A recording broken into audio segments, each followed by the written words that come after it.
नित्य जन्म हो जथा तु दास బహిర్ముఖ బ్రహ్మ జన్మే నహి ఆస్.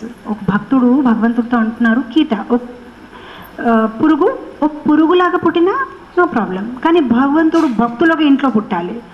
బ్రహ్మలాగా పుట్టినా కూడా మీకు వ్యతిరేకంగా పుడితే, మీకోసం వ్యతిరేకమైన భావాలుంటే నాకు సత్యలోక తాలూకా రాజ్యం కూడా వద్దు, పురుగులాగే ఉండిపోతాను.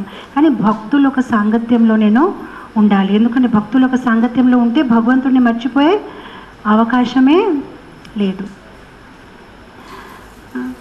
చైతన్య మహాప్రభు శిక్షాష్టకంలో అంటారు, మమ జన్మనీశ్వరే భగవద్ భక్తి అహేతుకిత్వై. బర్త్ ఆఫ్టర్ బర్త్, నాకు మళ్ళీ మళ్ళీ జన్మం అయితే నో ప్రాబ్లం, కానీ భగవంతుని ఎప్పుడు నేను మర్చిపోకూడదు. నేను ఈ జన్మంలోనే వెళ్ళిపోవాలని కోరుకుంటలేదు, నాకు మళ్ళీ మళ్ళీ జన్మం ఉన్నా కూడా ఏ జన్మంలో మిమ్మల్ని నేను మర్చిపోకూడదు.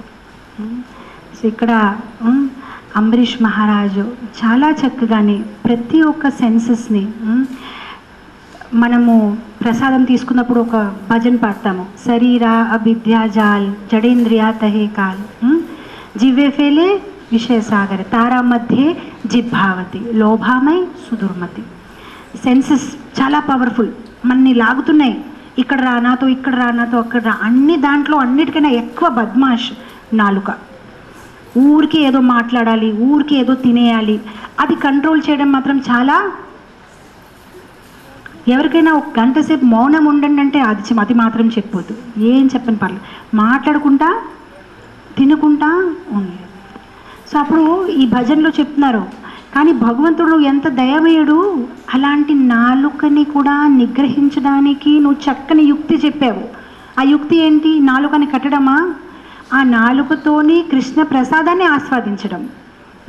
సో తారా మధ్య జిభా లోభామై సుదుర్మ తాకి చేత కఠిన సంసారే కృష్ణ బడో దయామోయ్ తోరి బారే జిభా జాయ్ స్వప్రసాద్ అన్న దిలోబాయ్ సా అనామృత పావో శ్రీ రాధాకృష్ణ గుణగావు. ఎంత చక్కగా నాలుక ఇచ్చారా, నాలుకని నేను భగవంతుడు ఒక ప్రసాదాన్ని తీసుకోవాలి మరియు రాధాకృష్ణ గుణగావు, ఎల్లప్పుడూ భగవంతుడి గురించి చర్చించి ఉండాలి, మాట్లాడుతూ ఉండాలి, వింటూ ఉండాలి.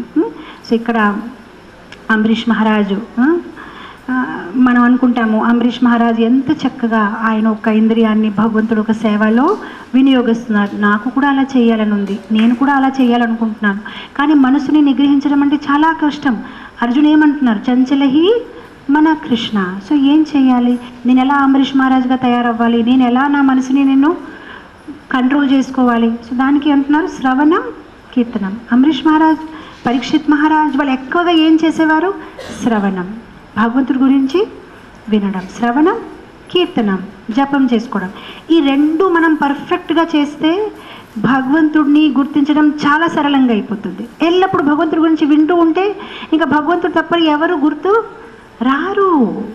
కంటిన్యూస్గా వింటూ ఉండాలి, ఎప్పుడు ఎక్కడ అవకాశం ఉంటే వింటూ ఉండాలి, జపము చేస్తూ ఉండాలి.